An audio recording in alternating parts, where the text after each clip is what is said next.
Hi, I'm Mario Guerra, the two-time former mayor of the great city of Downey. You're listening to Talking Downey.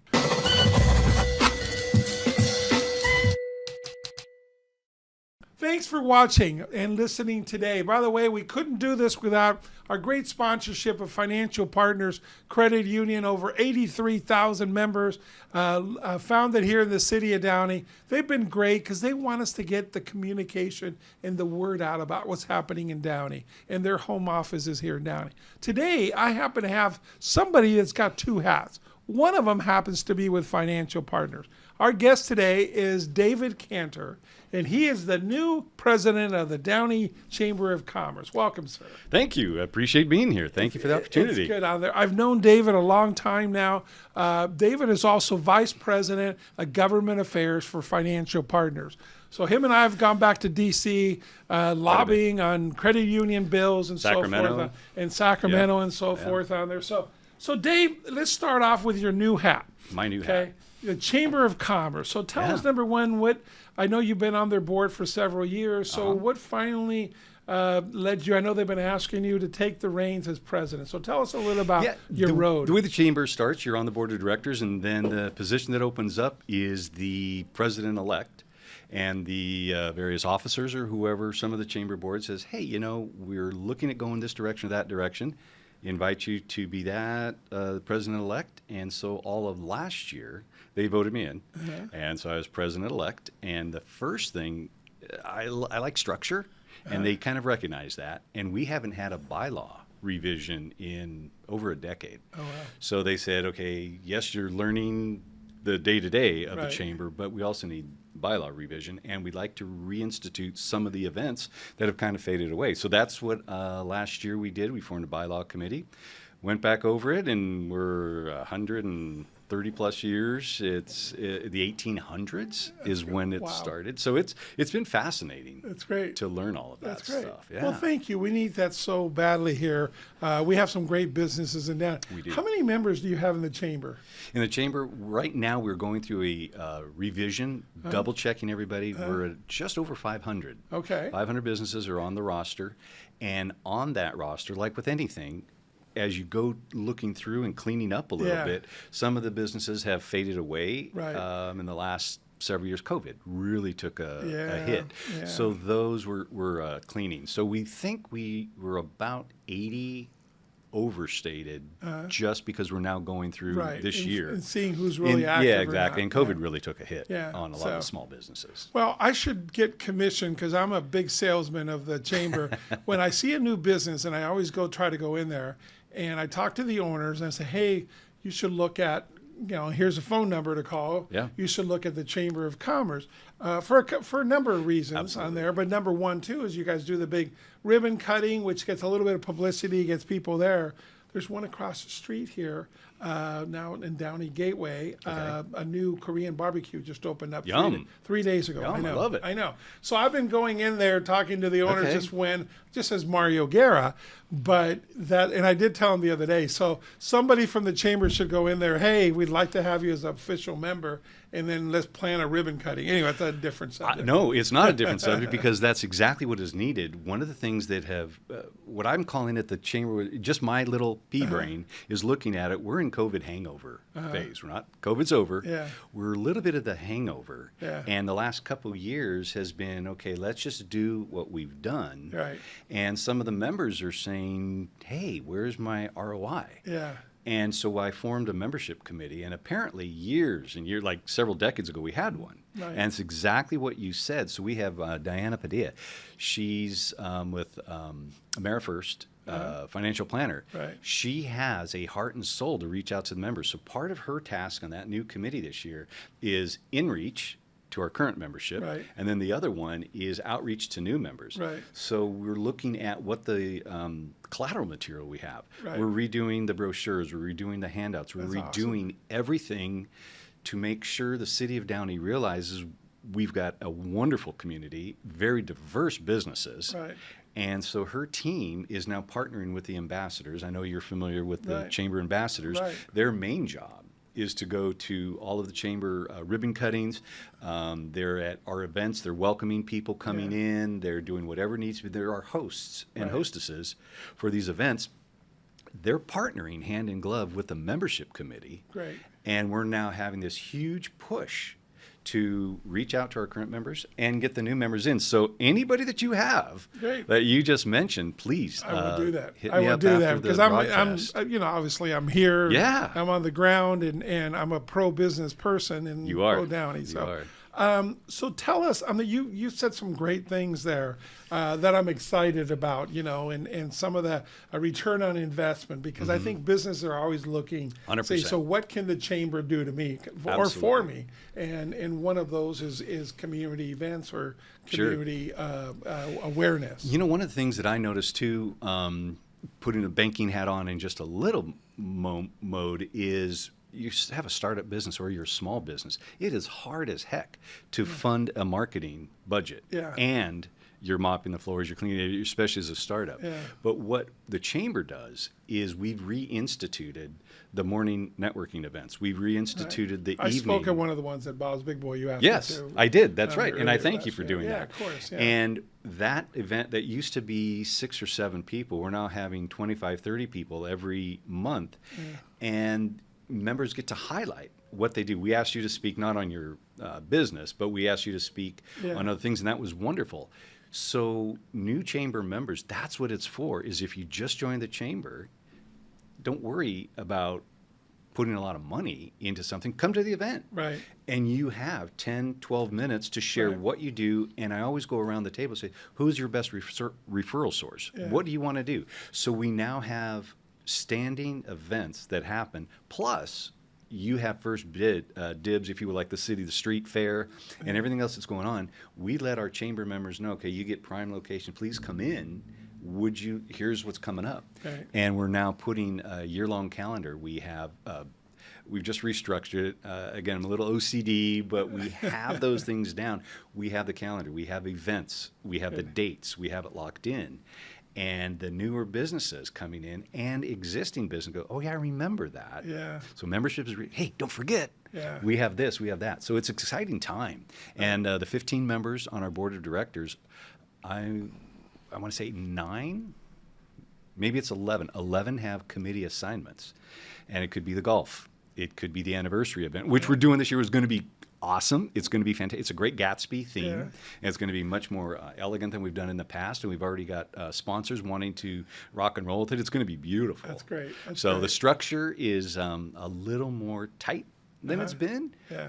But we're going to have everything is going to be published. Oh, and the other thing that we started last year, and it's just coming to fruition, we're redoing our website. Everybody has to be dialed into technology, and we had a functional site, but it hadn't had an opportunity, especially with COVID, for people to do it. So anyways, we've gutted the website. We're having a brand new website coming in. We're just about done. And in fact, the last iterations of changes just were sent yesterday. So we're about to launch that, and that's going to be super interactive. It pops, a lot of pictures, a lot of videos. We're having testimonies for any of the businesses that want to share something. Let me know. Great. Call the Well, chamber. see, you can tell already there's a new sense of energy, a new enthusiasm. It's good. You always bring a lot of that to the table. And then also, the chamber, your executive, Michael Calvert, serves on the board of the downtown district. Downtown district, even the DDIA as it's called, the downtown district on there was formed about 5 or 6 years ago. The businesses, and it was led by Raul Portos, put it out there. The city pushed it. I remember being on the council then. And basically, the downtown district, you see it in Pasadena, you see it in Glendale, you see it in Little Italy down in San Diego. There's thousands of them. Businesses within a certain area literally vote to tax themselves more. Okay, and with that comes that, they actually pay more taxes on purpose. And with that, you have to have like 80% have to approve it before it passes on there. And it's basically for communications, for advertising, for events, for security. You got extra security, for street cleaning, for power washing, for having people on the thing for planning events. So it's like, what do you kind of the return on investment. What do you get? So we have one that's taken off in the last couple of years. So many different. We have the night markets every Thursday night. Right. We have. If you see a nice lady out there with a trash can and a broom every single day, dressed in blue, she works for the downtown district on there. You see the power washing. You see the other security company. All that, and it's not just Downey Avenue. It's what encompasses the downtown district. So, your executive is on our board. So he comes to our board meetings, knows what's going on that. So that's something that maybe we can have more collaboration this year. 100%. And I'm gonna be here because we're amongst friends. True confession. I only was introduced to this group within the last couple weeks. I feel bad about it. I feel bad about it. I get a lot of papers, but unfortunately, I just heard about it. But what I heard was amazing stuff that they're doing, and that is who we are, the heart and soul of the businesses for Downey. And if we're not engaged and tapping into the various organizations that are out there, there's several. And my vision for the chamber is I feel, we can be the hub of what's happening in Downey. So if somebody calls the chamber office and say, hey, I'm in this kind of line of work, I'm in restaurants. Is there any specific group that I should be dialed into? Well, try this, try this, try this. That's great. We don't have to be everything. But we need to be the hub and the information resource center. And that's what we're trying to do. Well, we have our own communications director, Eric Pierce. He works for the DDIA on his side job besides being the editor of the Patriot. So he puts out all kinds of information about it. Not only when the events, he sends out emails, but also highlights certain business. We'll talk later, but maybe that's something you want to tap into. Absolutely. And one of the things one of the committees that we have is to make sure our board members and all of our committees, I've tasked them, you're a board member, you have your job, but I want at least 3 to 4 other people that are not fellow board members, but they're from the community that are chamber members. So we have now almost doubled the leadership in the organization. So that's what we're trying to do. And stuff like that, we're making sure. I just bought a bunch of, I'm sure you've seen those big, large wall-sized calendars. So I just ordered it. It came in. So I'm going to put it up in the office. And here's what's going on in the city of Downey. We have to know. And it's exciting, all the opportunities there. And Downey is this diamond in the rough of LA County. This is amazing.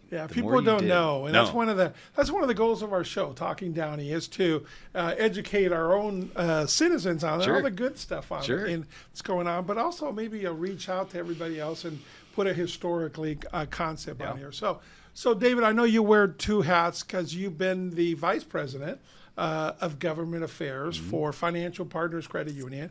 Full disclaimer here, they're our main sponsor. David and I know each other very well.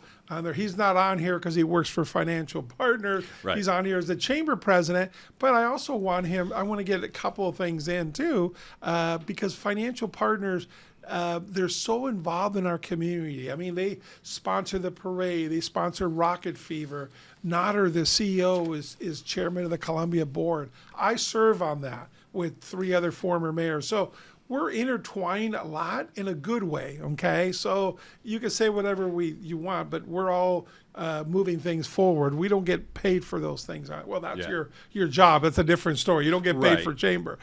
So tell us your role. What is your role at Financial Partners, and how did you get there? Absolutely. So I used to be CEO of another credit union. I know that. And we were growing. Everything was wonderful. And we needed more bang for the buck of our outreach and our membership. I was reaching out to a lot of younger people. Technology is actually very, very expensive. So fast forward, I was looking for 2 years for a great partnership to combine our services together. And ironically, Notter and I first met at a credit union conference. Notter's the CEO of Financial Partners Credit Union. That's okay. And we first met at a conference. We were sitting on a panel discussion table, no bigger than this, and it was on the financial crisis. And we were talking about, is it going to be long? Is it going to be short? It was at the very beginning. And Notter and I disagreed on the length of it, and it was just funny. It was a wonderful conversation, but Financial Partners is huge, and they have all these wonderful economists.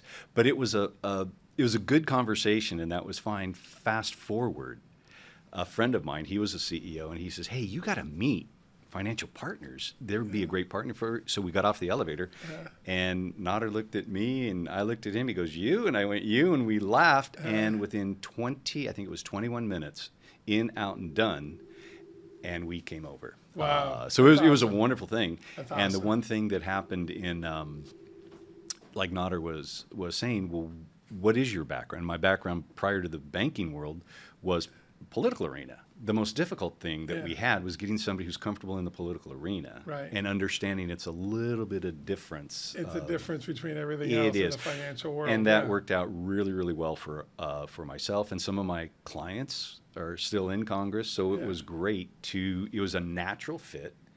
Yeah. And so anyways, on the day-to-day what we do, any banking regulation that's proposed coming through either the Sacramento, our finance committees up there, or the banking committees in DC, we have our lobbyists that we work hand in glove with, and we will talk to a member of Congress or a member of the Senate or whoever and say, this is how it's going to hurt the constituents in your district. Right. The one thing I know you're aware too, a lobbyist can only talk about a piece of paper. That's all they're allowed to talk about. Yeah. But us going in, Right. we're not a lobbyist. We can just share with a member of Congress, say, hey, this is how it's actually going to affect, and we're free to bring the member experience to a member of Congress or the Senate. And to be fair, too, so on a subcommittee, you're talking about subcommittees. As a board member of Financial Partners, I chair the advocacy committee. So to do exactly that. So David and I work closely together. We go back to D.C.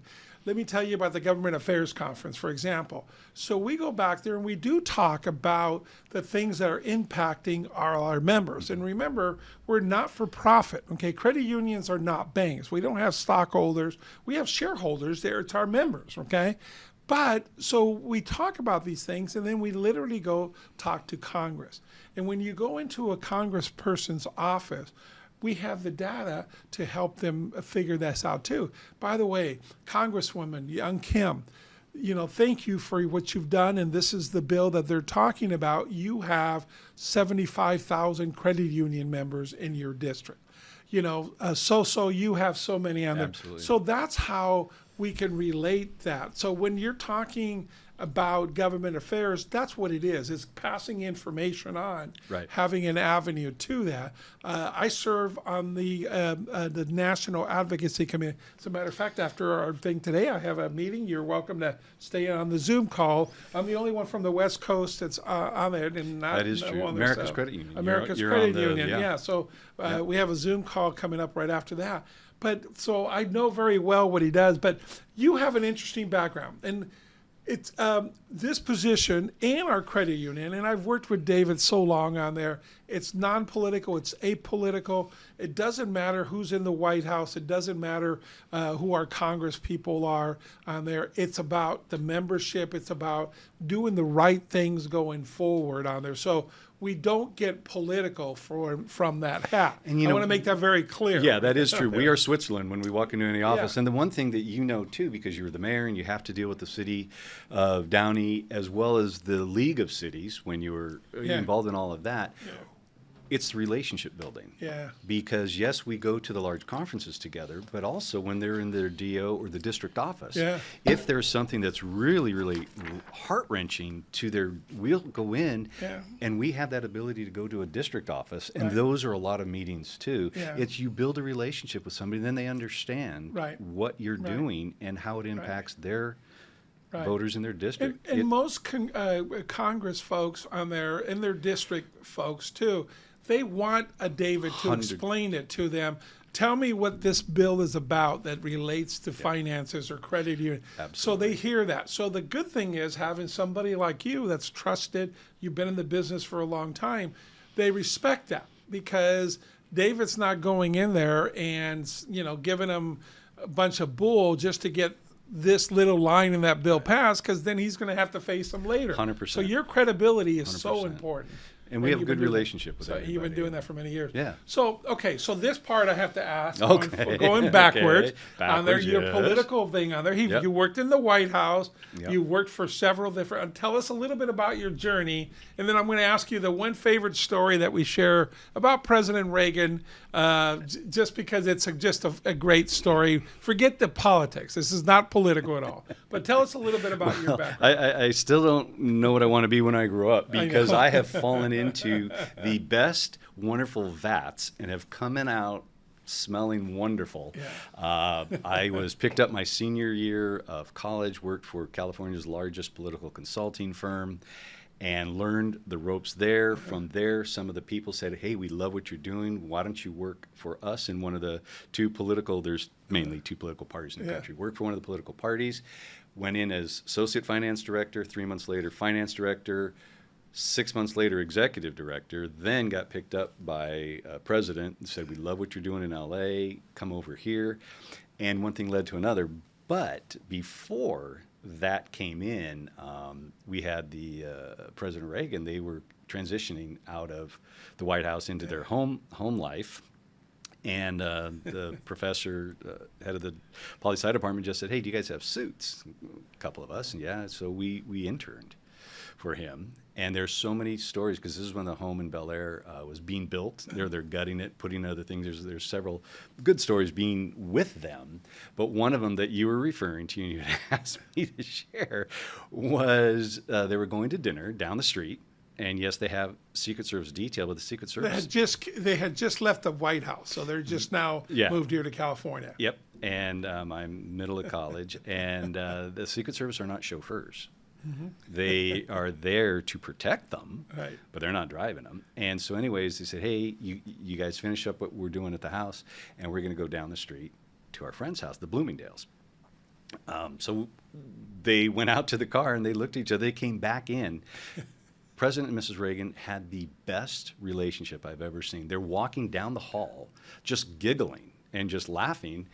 And the president, well, we don't have licenses, and we don't have, and they just kept laughing. And they said, you fellas have a car. So here you have a tall, President Reagan's a big guy. And anyways, got into the back seat of a little tiny Toyota Compact, drove into the Bloomingdales. The gates open up, this gorgeous estate, and he just looked at them, looked at us. They're crawling out of the car, laughing, and just said, "Welcome to civilian life, Mr. President." And it was hysterical. And then as we're going back, oh my gosh, that was crazy. But they laughed about it. And there's several stories of just being with them. You get to know them, the humanness, exactly. So that was fun. Yeah, so that was fun. I wanted to get that out because we've laughed about that for years. Like I said, I've known David many years. We've been to D.C. a lot. Yeah. We fought a little bit with. We didn't fight, not you and me fighting, but I mean, we were advocating on the big, beautiful bill that just came out. We want to make sure that credit unions weren't impacted so we can continue to do what we do and providing loans and small interest loans and so forth to people that need it. Credit unions are different. Tell us why credit 100%. Union, in your mind, a little bit different than Sure, a bank. absolutely. One of the things that people have, when credit union first started, you've got the late 20s and the 30s, the Depression, and you're a farmer, and this person over here is a farmer, this person over here is a farmer, and they couldn't get an agricultural loan. Yeah. They're saying, good luck, you're not. So the farmers all got together and said, okay, here's $50, here's $50. They took $150, gave it to the guy, and that's not the exact right dollar amount, but then he had the seed to build his farm, and it worked. He paid them back. That got everybody thinking, why can't we have a co-op? So like REI is a co-op. So we're a not-for-profit organization, and we're literally a co-op. The members of a credit union have the right to serve on the board of directors. The members of the credit union vote on their board, and their board decides the direction of the credit union. If a credit union chose to not have a regular executive team, they could do that.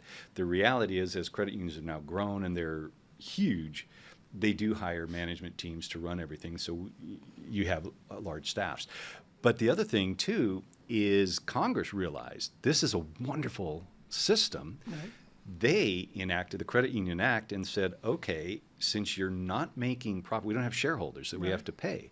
Well, what are you going to do with the profits you make? Well, we're not going to charge as much on interest on loans, but we're going to pay higher savings because we're basically, we're a not-for-profit, but we're not in for charity. But we give that money back to our members, and everybody votes. And Congress said, this is great. They went ahead and chartered us. So we answer to Congress, the collective, all 435 people. They can say you're closed tomorrow, or they can vote you're going to keep going.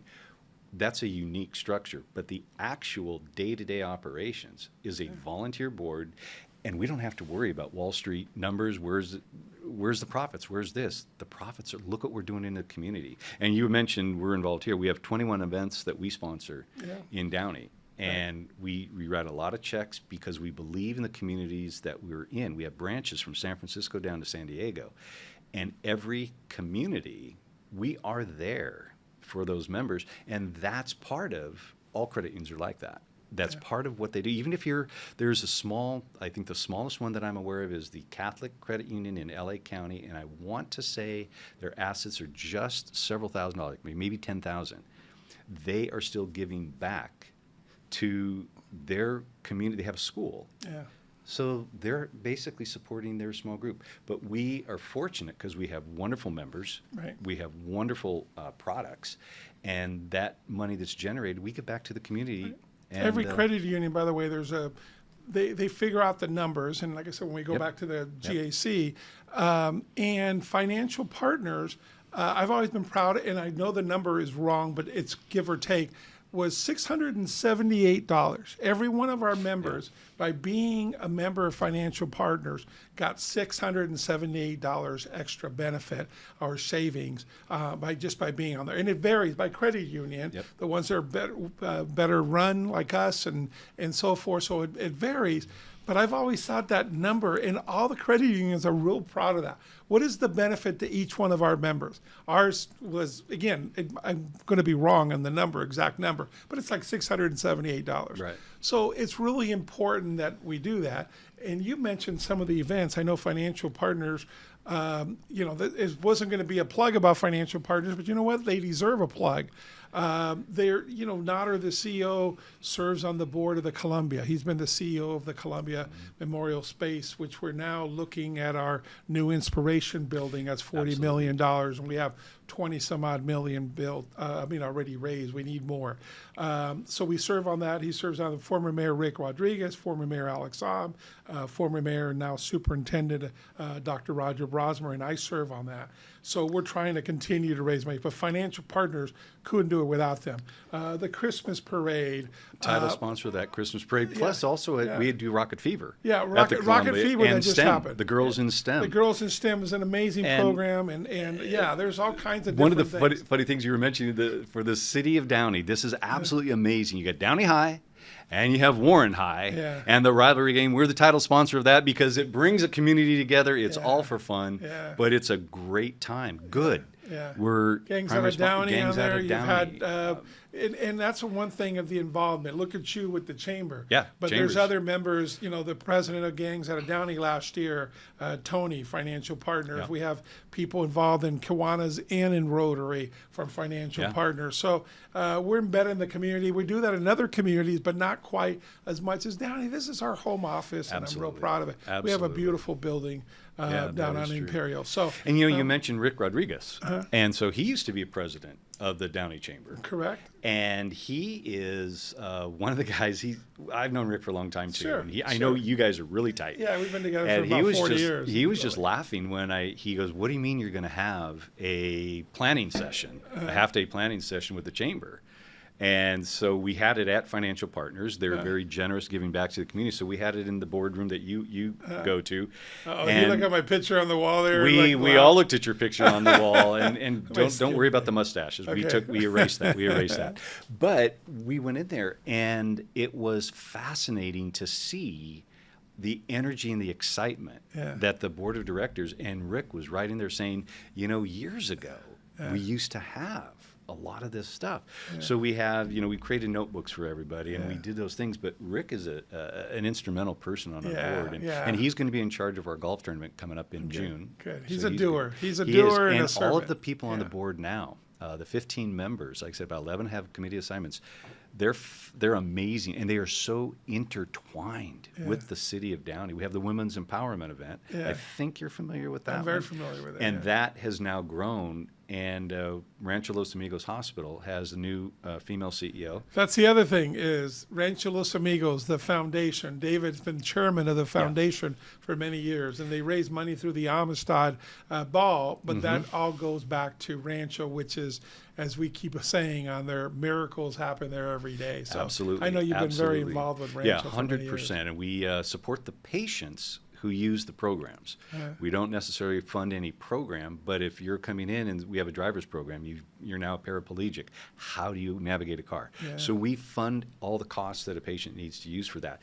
But they, Rancho Los Amigos, it almost went under, and it was Supervisor Don Canavi saved us. led almost $1 billion to renovate it, and it's now a state-of-the-art place. It's phenomenal. But they have a new CEO, and Kanita Wilk, she was Navy, career. She's a dentist. She is the most phenomenal person. She's going to be one of the panelists on the Downey Chambers Women Empowerment event. Great. And this thing is huge. It's a sellout every year. Yeah. And that's coming up, and it's going to be March or April. We're trying to lock in the date. That's great. But it's a great That's awesome. event. Well, no, Rancho, like you said, is a special play. You see those up there, right up there? Those are all done. That's done by the Art of Rancho. Yep. So believe it or not, that they gave that to me my last day in office. There's 7 more. Nice. Well, we're looking up there, the kids at Rancho, and some of the people there. Rancho's been in my district when I was in office, so I spent a lot of time there and a lot of support.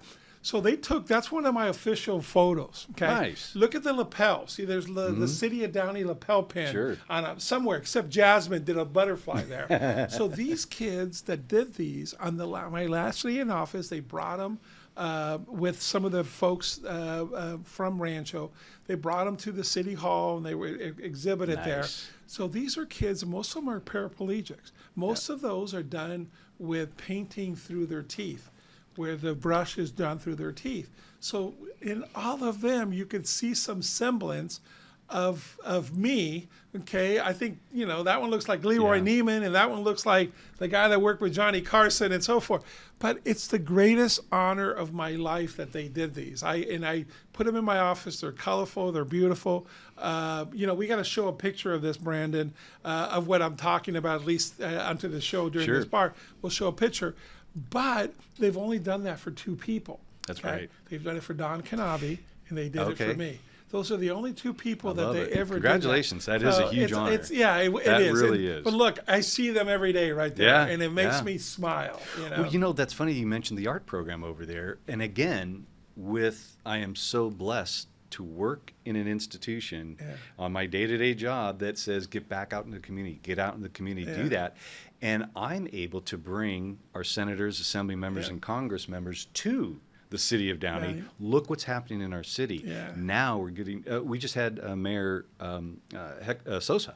He came to our last Downey chamber and says, I want to do the update of what's going on in the city from the city council's point of view. We now have Bob Archuleta is going to speak at our breakfast that you spoke at. He says, I'm hearing more about in my district. Can I come? But the hospital and that art program, we're now having regular mainstream artists that have galleries are coming in. How do you monetize your work? Because you have to understand, we have the one, we just honored a family 2 weeks ago. He was the premier high school jock. He was being scouted, major incident, and he becomes paralyzed. Oh, wow. He only painted with his teeth. So he had the brush. And some of the actual artwork that is in the halls of the new building are him. We had his family come out, and they were just completely blown away by all of his work that is now in the new buildings throughout the hospital. Wow. And it's just, it turns life around for somebody.